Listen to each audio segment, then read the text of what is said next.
آپ سب کو میری طرف سے سلام۔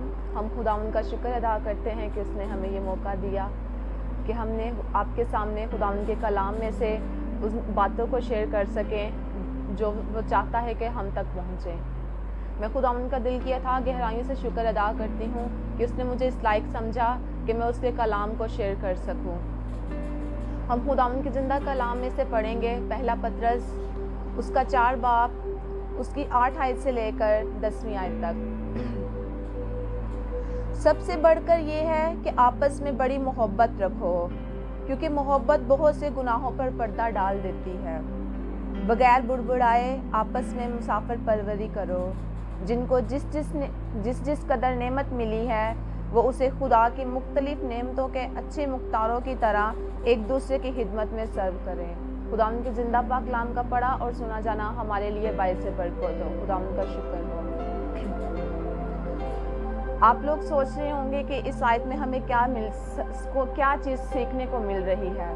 اس آیت میں 2 چیزیں ہیں جو ہمیں بہت ہی گہرائی میں سیکھنے کو مل رہی ہیں۔ ایک کہ ہم ایک دوسرے کے ساتھ کس طرح سے محبت رکھتے ہیں، اور دوسرا کہ ہمارے پاس کیا کچھ ہے کہ جو ہم دوسروں کے لیے اپنی خدمت کے لیے ان کو سرو کر رہے ہیں۔ آپ لوگ سوچ رہے ہوں گے کہ ہمارے پاس بہت کچھ ہے، اچھا گھر ہے، اچھی گاڑی ہے، پہننے کے لیے اچھا کپڑا ہے، کھانے کے لیے اچھی چیزیں ہیں، اور لیکن آپ لوگ یہ نہیں سوچ رہے ہوں گے کہ ہمارے اندر کیا اچھا ہے کہ جو خدا کو پسند ہے۔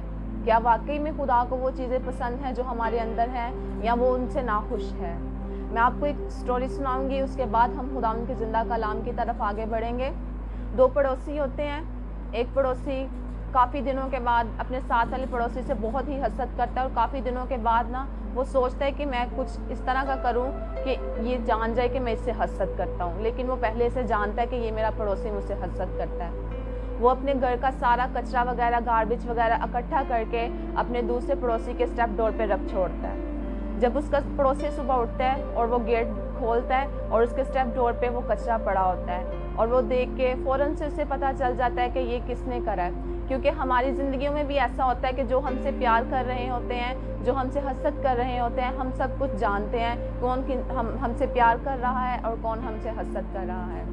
وہ یوں کرتا ہے کہ اس کے گھر کے ساتھ ہی بہت ہی پیارا باغیچہ ہوتا ہے، وہاں پہ وہ جاتا ہے، ایک بکٹ کو لیتا ہے، پھولوں کو توڑ کر اس بکٹ کو بہت ہی پیار سے ڈیکوریٹ کرتا ہے، اور جا کر اپنے اسی پڑوسی کے جو پڑوسی اس کے گھر کے اسٹیپ ڈور پہ گاربیج رکھ چھوڑتا ہے، وہ اسی بکٹ کو لے کر اپنے پڑوسی کے گھر جاتا ہے اور اس کو اس کے اسٹیپ ڈور پہ رکھ چھوڑتا ہے۔ جب اس کا پڑوسی گیٹ کھولتا ہے اور دیکھتا ہے، اور وہ ان پھولوں کو دیکھ کر، اس خوبصورت بکٹ کو دیکھ کر بہت خوش ہوتا ہے، لیکن جب یہ دیکھتا ہے کہ یہ اسی پڑوسی نے رکھا ہے جس کے اسٹیپ ڈور پہ میں نے گاربیج رکھا تھا، اور وہ دیکھ کے شرمندہ ہوتا ہے، اور اس کا پڑوسی اسے جواب میں کہتا ہے کہ تم یہ نہ سمجھو کہ تم شرمندہ نہیں ہو، کیونکہ جو کچھ تمہارے پاس تھا تو نے مجھے وہ دیا، اور جو کچھ میرے پاس ہے میں نے وہ تجھے دیا۔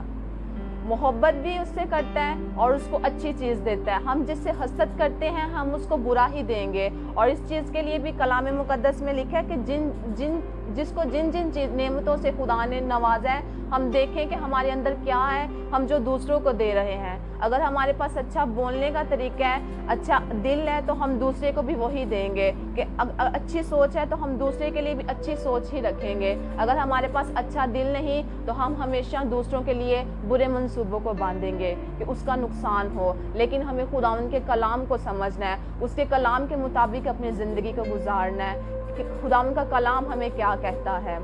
بائبل مقدس میں 2 بڑے حکم ہیں۔ ایک کہ تو اپنے سارے دل، اپنی ساری جان اور اپنی ساری عقل سے اپنے خدا سے محبت رکھ۔ کیا واقعی میں ہم خدا سے محبت رکھتے ہیں؟ کیا واقعی میں ہم اپنے اندر ان چیزوں کو رکھتے ہیں جو خدا چاہتا ہے اور جس سے خدا کی محبت ظاہر ہو سکے؟